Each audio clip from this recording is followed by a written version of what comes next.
Okie dokie. Have you ever wondered what lies beyond our understanding in the celestial realms?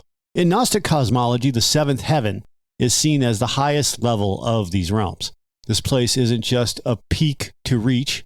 It symbolizes the ultimate spiritual purity and being close to the divine. It's a realm where every soul aspires to reach a state of flawless purity. That's what the seventh heaven represents. It's like the final frontier in a spiritual journey where reaching this heaven means you've attained the most pure and divine state of existence.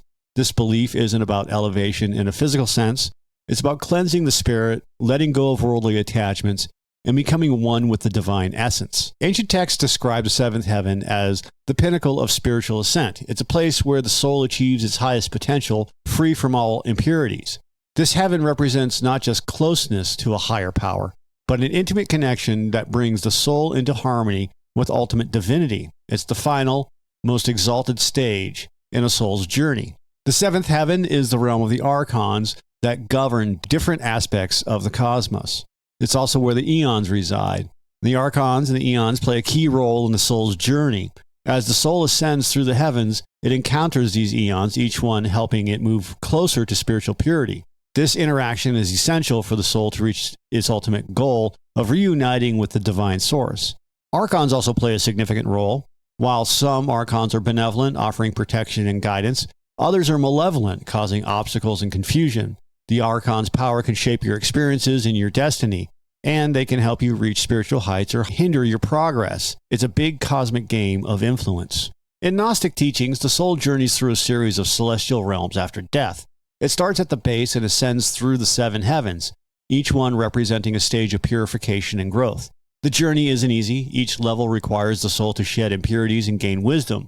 The first 6 heavens are challenging stages. They test the soul's resilience and ability to embrace spiritual truths. Each realm offers unique lessons and trials, contributing to the soul's overall enlightenment. The soul moves from one stage to the next, becoming more refined and spiritually aware. When the soul finally reaches the seventh heaven, it enters a place of ultimate purity and closeness to the divine. This is the soul's long-awaited reunion with its divine source, and here, the journey culminates in a state of perfect unity and peace. The soul has completed its ascent, embodying the ultimate truth and spiritual perfection. The concept of ascending through the heavens emphasizes growth and transformation.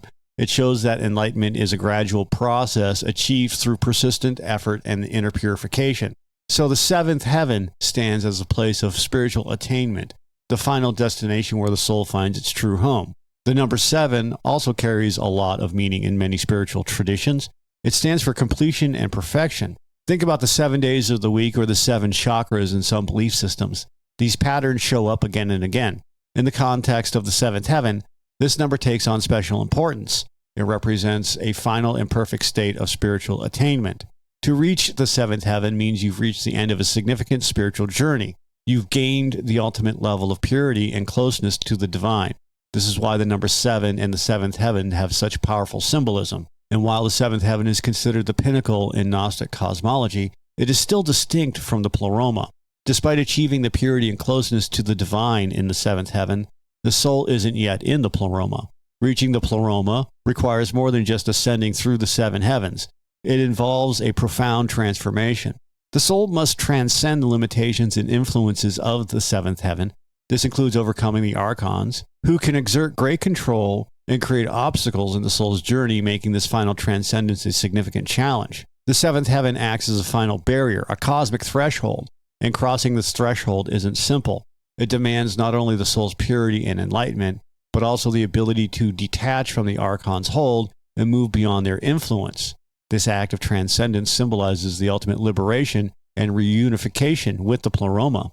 So understanding this separation underscores the depth and complexity of Gnostic beliefs about the afterlife. It also emphasizes the never-ending journey of the soul towards the ultimate truth and divine unity. And this is a journey that continues even at the highest celestial realm. In some Gnostic traditions, the seventh heaven is symbolically linked to the Sabbath. This connection isn't just about a day of rest, it signifies a deeper spiritual peace. After the soul's long journey through the lower heavens, it finally reaches a place of true tranquility, and just like the Sabbath, marks a break from physical labor.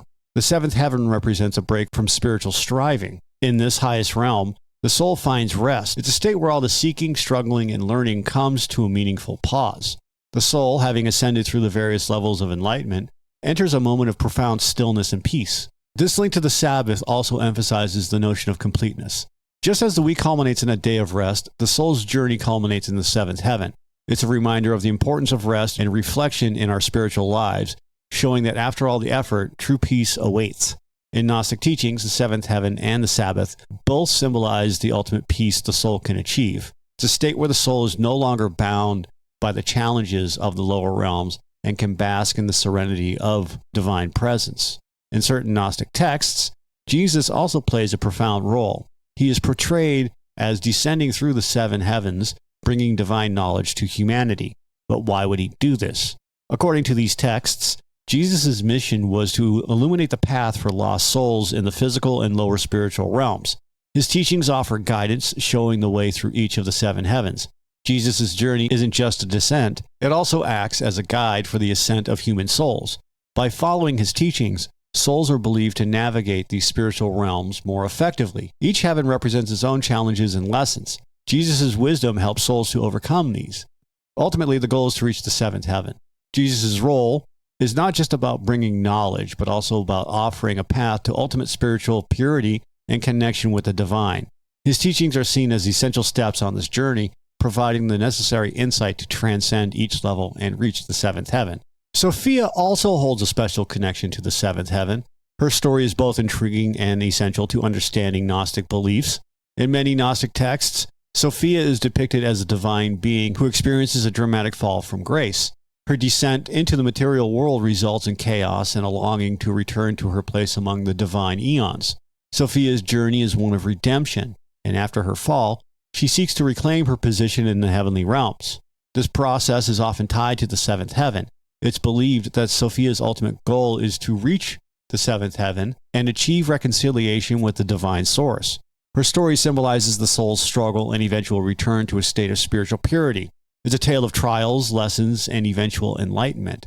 Sophia's connection to the seventh heaven serves as a powerful metaphor for the Gnostic belief in the soul's potential to overcome material limitations and return to a divine state of being. In many Gnostic writings, the seventh heaven is painted as a realm of unmatched revelation and insight. For those souls who have reached this level, the mysteries of the universe and the nature of the divine are no longer hidden. In this exalted place, the veil that separates the human mind from the deeper truths is lifted. Souls bask in the clarity that they've long sought throughout their spiritual journey. Answers that were once elusive become clear, making sense of the complex web of their experiences. Thoroughly enlightened, these souls gain understanding of their purpose, the nature of their divine source, and the intrinsic connection to it. This isn't about acquiring knowledge in the way we think about learning facts. It's about an internal, transformative comprehension of the very essence of existence. So for Gnostics, reaching the seventh heaven means achieving a state where nothing remains obscured. Every question about the purpose of life, the structure of the cosmos, and the role of the divine gets answered. This ultimate revelation provides a sense of peace and fulfillment, anchoring the soul in the truth it has always been seeking. This notion of profound enlightenment resonates through many spiritual traditions, but in Gnosticism, it holds a place of the utmost importance. The seventh heaven eclipses all other spaces in its capacity to unveil the most hidden and sacred truths of existence. Hey there, I've read the comments, and I agree. A lot of this is repetitive. I put a big post about this on one of the other videos in regards to what's going on and why it's repetitive and what I'm doing to work on it, because I agree. You should see some of the stuff that I've had to edit out. It makes my eyes roll. It's just ridiculous. Anyways, thank you guys so much for listening. I really, really appreciate it. The other thing is I don't do this in any of my videos, although I'm going to do it this once. I generally don't pimp out the stuff that I sell, if you want to call it that. I do have a store. I'll be putting more stuff up on the store. And I do have a Patreon. That link is also in the description, but I'll put that in the comments. If you guys are looking for the artwork and a couple of other things, I've got it up on the Patreon. I've also got occult books on the Patreon.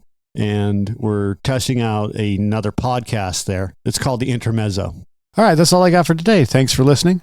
If you like it, hit that subscribe button for us. If you don't like it, that's okay too. Other than that, have a great day.